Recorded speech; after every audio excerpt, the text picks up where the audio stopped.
Value zone hyper mart Nandamuri Balakrishna గారిచే November 28న నాచారంలో గొప్ప ప్రారంభం. నమస్కారం, నేను మీ జాహ్నవి. మనతో ఉన్నారు మన వనజ రామశెట్టి అక్క. మాస శివరాత్రి వచ్చేస్తుంది. మరి ఈ మాస శివరాత్రికి సంబంధించి కూడా వనజక్కని ఒక మంచి ఉపాయం అడిగి తెలుసుకుందాం. నమస్తే వనజక్క. నమస్తే వనజక్క, మాస శివరాత్రి ఉంది అన్నారు కదా మీరు. ఆ రోజు ఎలాంటి పూజలు చేయడం వల్ల మనందరికి మంచి ఫలితాలు కలుగుతాయి అంటారు? అయితే ఈసారి మాస శివరాత్రి శుక్రవారం రోజు వచ్చింది. ఆ రోజుకున్న ప్రత్యేకత ఏంటంటే, మనకి మామూలు ప్రతిసారి ఎలా ఉందంటే, ప్రతి మాస శివరాత్రికి ఇంతకుముందు మనం చెప్పినట్టు ఎవరికైనా ఏదైనా మనసులో ఏదైనా కోరికున్నా, వాళ్ళకి దీర్ఘకాలికంగా జరగని ఏమైనా పనులు ఆగిపోతున్నాయి అట్లా అనుకుంటే కనుక, ఎస్పెషలీ మనం చేసిన ఒక రెమెడీ అది చేయడం, మహాశివరాత్రికి చేయడం వల్ల చాలా మంది పెళ్లి కాని అమ్మాయిలకి పెళ్లిళ్ళు అయితే అయిపోయాయి.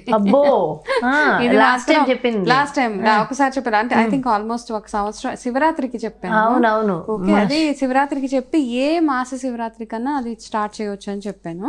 అది చేసిన తర్వాత వెంటనే 3 నెలల్లో చాలా మందికి సక్సెస్ఫుల్గా పనులైనాయి. అండ్ ఎక్కువగా పెళ్ళిళ్ళు మాత్రం, పెళ్లిగాని అమ్మాయిలకి మాత్రం, మ్యారేజెస్ మాత్రం ఈ రెమెడీ వల్ల గుడ్ న్యూస్. ఇదైతే సెమినార్ పిలిచారు, గెస్ట్ స్పీకర్గా పిలిచారనమాట. అయితే అక్కడికి వెళ్ళిన తర్వాత చాలామంది ఉన్నారు. ఆ గెస్ట్ స్పీకర్గా వెళ్ళినప్పుడు ఆఫీస్లో చాలామంది, అందులో నేను వచ్చేస్తుంటే ఒక అమ్మాయి చెప్పింది అనమాట, మీరు చెప్పిన రెమెడీ మా సిస్టర్ చేశారండి, సో 3 monthsలో మ్యారేజ్ అయిపోయింది అంటే చాలా హ్యాపీ అనిపించింది అక్కడ. అలానే నాకు ఇంకా చాలామంది చెప్పారు. సో వాళ్ళందరి కోసం ఈరోజు ఏంటంటే, కొన్ని ప్రత్యేకమైన మహాశివరాత్రి రోజు రెగ్యులర్గా మనం శివాలయానికి వెళ్ళి శివుడికి పూజ చేయడం, ఆ రోజంతా ఉపవాసం ఉండి, మీకు ఏదైనా నిజంగా చాలా చాలా ఎక్కువగా కష్టంగా ఉంది అనుకున్నప్పుడు ఆ రోజు ఉండగలిగితే ఉపవాసం ఉండి చక్కగా శివారాధన చేసుకొని శివాలయానికి వెళ్ళి శివుడికి అభిషేకంలో ఏంటంటే, శివుడు అభిషేక ప్రియుడు కాబట్టి అభిషేకంలో మనం ఏమేం చేయాలి అంటే, నేను ఎప్పుడు చెప్తాను, మీ ఇంటి నుంచి నీళ్లు పట్టుకెళ్ళండి. అవును, రాగి చెంబులో నీళ్లు చక్కగా మెయింటైన్, ఆ నీళ్ళలో ఏం చేస్తారంటే పాలు కూడా కలిపేయండి. ఓకే, నీళ్లు, పాలు, బిల్వాలు, కొంచెం పంచదార, లేకపోతే పటికి బెల్లము, కొంచెం నువ్వులు, ఓకే, ఇవన్నీ వేసి ఒక శంకు పూలు, లేకపోతే తెల్లటి పూలు, లేదు బ్లూ కలర్లో నీలం రంగు పువ్వులు వేసి మీరు ఆ నీళ్ళతోటి వెళ్ళి శివుడికి అభిషేకం చేసుకోండి. ఇది ఫస్ట్ మీరు చేయాల్సిన ఒక పని అనమాట. దాని తర్వాత మీరు గుడిలో మీరు ఎలా అయితే దీపారాధనలో అవన్నీ శివుడికి నెయ్యితోటి, ఆవు నెయ్యితోటి దీపం అది పెట్టిన తర్వాత, మీరు ఆ రోజు నార్మల్గా మీ పూజా విధానాలు ఏదైతే ఉంటాయో అవంతా రెగ్యులర్గా చేసేసుకోండి. ఇంట్లో పూజ చేసుకుంటారా, గుడికి వెళ్తే శ్రేష్టం, అభిషేకం చేసుకోవాలి కాబట్టి గుడిలో, లేదు మీ ఇంట్లో కుదరని వాళ్ళు ఇంట్లో చాలామందికి శివలింగాలు ఉంటాయి, ఒకటైనా ఉంటుంది కదా. సో ఆ రోజు ఆ ఒక్క శివలింగానికి మీరు చేసుకోవచ్చు. ఇంకా కుదరదు, మా ఇంట్లో శివలింగం కూడా లేదు, మేము గుడికి కూడా వెళ్ళలేము అన్నప్పుడు, మీరే స్వయంగా నువ్వుల్ని పౌడర్ లాగా చేసి దాన్ని ఒక శివలింగం లాగా తయారు చేసుకోవచ్చు. ఆ శివలింగానికి కూడా చక్కగా మీరు అభిషేకం చేసుకోవచ్చు. ఇది లేదు, పుట్టమన్ను తెచ్చుకొని పుట్టమన్నుతో కూడా శివలింగం చేసుకోవచ్చు. పుట్టమన్నుతో శివలింగం చేసినప్పుడు ఆవు నెయ్యి వేసి చేయాలి. అందులో కొంచెం పాదరసం కలపాలన్నమాట. ఆ పాదరసం కలిపితే ఏమవుతుందంటే, అది మనము స్టిక్ అయి ఉంటుంది, అది గట్టిగా శివలింగం షేప్ రావడానికి బాగుంటుంది. కాబట్టి ఇది చేసుకునే ప్రొసీజరు. సో మీరు శివలింగం లేదు, మేము ఇంట్లో పెట్టుకోలేము అనుకున్న వాళ్ళు చాలామంది ఉంటారు, మేము రెగ్యులర్గా చేయలేము అన్న రోజు పుట్టమన్ను మనకి పూజ స్టోర్లో దొరుకుతుంది, కొంచెం చిన్న పాదరసం, మెర్క్యూరీ కూడా దొరుకుతుంది, ఆవు నెయ్యి, 3తో తయారు చేసి మీకు ఎలా డిజైన్ వస్తే అది పర్ఫెక్ట్గా రావాలి, భగవంతుడు ఏ రూపంలో ఉన్నా కొలవచ్చు మనం. సో జస్ట్ ఒక శివలింగం లాగా చేసి ఆ లింగానికి మీరు అభిషేకం ఇంట్లోనే చేసేయచ్చు. దాని తర్వాత పూజ అయిపోయిన తర్వాత ఆ శివలింగాన్ని ఏదైనా ఒక చెట్టు కింద లేకపోతే నీళ్ళలో వేసేయడం. ఓకే, ఇది ఫుల్ ప్రొసీజర్. ఇంతకుముందు చెప్పిన రెమెడీ మళ్ళీ రిపీట్ చేస్తున్నాను. ఈ మహాశివరాత్రికి ఈ రెమెడీ, ఈ మాస శివరాత్రి కుదరకపోతే శివరాత్రి రోజు కూడా మీరు చేయొచ్చు ఇది. ఓకే, అయితే ఏంటంటే, మీ మనసులో ఏ కోరిక ఉన్నా, మ్యారేజ్ అవ్వట్లేదు, జాబ్లో ఇబ్బందులు ఉన్నాయి, అప్పుల బాధలు ఉన్నాయి, ఇవన్నీ మీ మనసులో ఏదైతే కోరిక ఉందో, న్యాయబద్ధమైన కోరిక ఏదైనా ఉంటే, అది శివాలయానికి వెళ్ళి అభిషేకం చేసిన తర్వాత మీరు ఇట్లాంటిది ఒక పసుపు దారం, తాడు ఒకటి తీసుకొని వెళ్ళి అక్కడే కూర్చొని మీరు ఏం చేస్తారంటే, లేకపోతే ఇంట్లో మీరు పూజ చేస్తున్నప్పుడు మీ పూజ గదిలోనే కూర్చొని ఓం నమః శివాయ, ఓం నమః శివాయ అనుకుంటూ ఈ రెమెడీ స్టార్ట్ చేయండి. ఇలాంటిది ఒక దారం తీసుకొని 9 ముడులు వేయాలి. ఈ 9 ముడులు వేసేటప్పుడు మీ మనసులో ఏదైతే కోరిక ఉన్నదో ఆ కోరిక అనుకుంటూ, ఇది తప్పకుండా భగవంతుడి ఆశీర్వాదం వల్ల ఈ కోరిక తీరాలి అనుకుంటూ, మీ మనసులో ఏదైతే కోరిక ఉందో ఆ కోరిక చెప్పుకుంటూ శివాష్టోత్రం కానీ జస్ట్ శివనామస్మరణ చేసుకున్న తర్వాత ఆ రోజు ఏం చేస్తారంటే ఇది మీ చేతికి కట్టేసుకోండి. ఓకే, మగవాళ్ళు అయితే రైట్ హ్యాండ్కి, ఆడవాళ్ళు అయితే ఎడం చేతికి కట్టుకొని మెడలో కూడా కట్టేసుకోవచ్చు ఇది.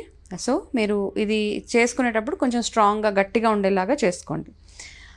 చేసుకున్న తర్వాత ఈ మీ మనసులో ఏదైతే కోరిక ఉందో అయితే ప్రతి మాస శివరాత్రికి మీరు అలాగే ఉపవాసం ఉంటూ ఈ పూజ కంటిన్యూ చేయాలి. ఈ తాడు మాత్రం ఒకటేసారి కట్టుకోండి. మీ మనసులో ఉన్న కోరిక ఎప్పుడైతే తీరిపోతుందో మ్యాక్సిమం 3 నెలల కల్లా అన్ని కోరికలు, చాలామందికి వాళ్ళు అనుకున్న పనులు అనుకున్నట్టు అయిపోయాయి. లేదు 3 నెలలు కాలేదు, ఇంకొక 1 మంత్ మేబీ అంటే మీరు మాస శివరాత్రి కంటిన్యూ చేయొచ్చు. ప్రతి నెల చేసుకోవచ్చు మాస శివరాత్రి. మీరు ఒకవేళ మీ మనసులో కోరిక తీరిపోయింది, మీరు కంటిన్యూస్గా శివుడికి ఇంకా కంటిన్యూ చేయాలి అనుకుంటే మాత్రం డెఫినెట్గా కంటిన్యూ చేయండి. మీ కోరిక తీరిపోతే మాత్రం డెఫినెట్గా మాకు మెసేజ్ చేసి.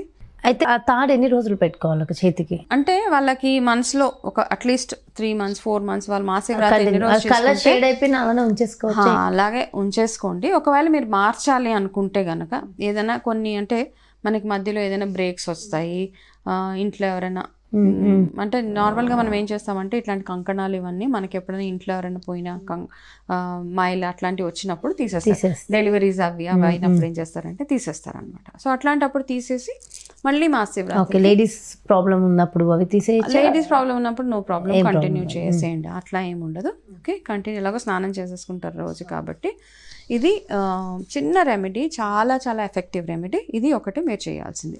అలాగే ఈ శుక్రవారం మూలా నక్షత్రం. మూలా నక్షత్రం అంటే మనం ఎక్కువగా సరస్వతి అమ్మవారికి పూజ చేస్తాం, తెలుసు కదా. అయితే ఎవరికైనా ఈసారి ఏం చేస్తారంటే ఈ మాస శివరాత్రి రోజే మూలా నక్షత్రం కూడా ఉంది కాబట్టి ఆ రోజు ఎవరైనా ఇంట్లో పిల్లలు సరిగా మాట వినట్లేదు, సరిగా వాళ్ళకి స్కోర్ తక్కువ వస్తుంది, మార్క్స్ సరిగా రావట్లేదు, చదివింది మర్చిపోతున్నారు, లేదా ఎవరైనా కాంపిటేటివ్ ఎగ్జామ్స్కి అపేర్ అవుతున్నారు, గవర్నమెంట్ ఎగ్జామ్స్కి అపేర్ అవుతున్నారంటే ఈరోజు తప్పకుండా మీరు సరస్వతీదేవి ఆలయానికి వెళ్ళి అమ్మవారికి పూజ చేసుకోవడం, లేకపోతే ఇంట్లోనే మీరు పూజ చేసుకునేటట్టయితే చక్కగా పరవాన్నం అది ఉండి అమ్మవారికి నైవేద్యం పెట్టి సరస్వతీదేవి అష్టోత్తరం చదవడం, సరస్వతి స్తోత్రాలు అవి చదువుకోవడం, మీ పుస్తకాలన్నీ చక్కగా సరస్వతి అమ్మవారి దగ్గర పెట్టి మీకు మంచి తెలివితేటలు అమ్మవారు ఇవ్వాలని, అమ్మవారి ఆశీర్వాదం మీతోటి ఉండాలని పేరెంట్స్ కూడా చేయొచ్చు. వాళ్ళ పిల్లల కోసం వాళ్ళ పేరెంట్స్ కూడా చేయొచ్చు. ఆ రోజైనా తెల్లటి ఏమైనా దానం చేయండి, పంచదార, పెరుగు, నెయ్యి అట్లాంటివి.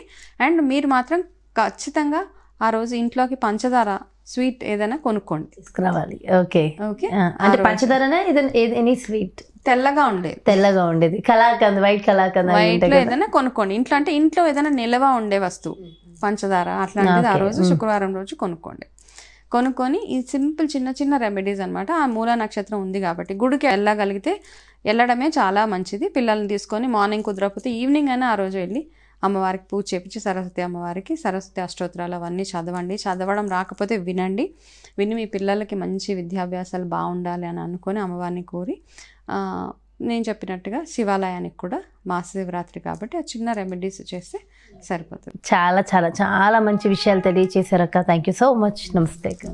సో చూసారు కదండి, మాస శివరాత్రి నిజంగా మహాశివరాత్రి అద్భుతం. ఇలాంటి 11 మాస శివరాత్రులు కలిస్తేనే ఒక మహాశివరాత్రి అవుతుంది.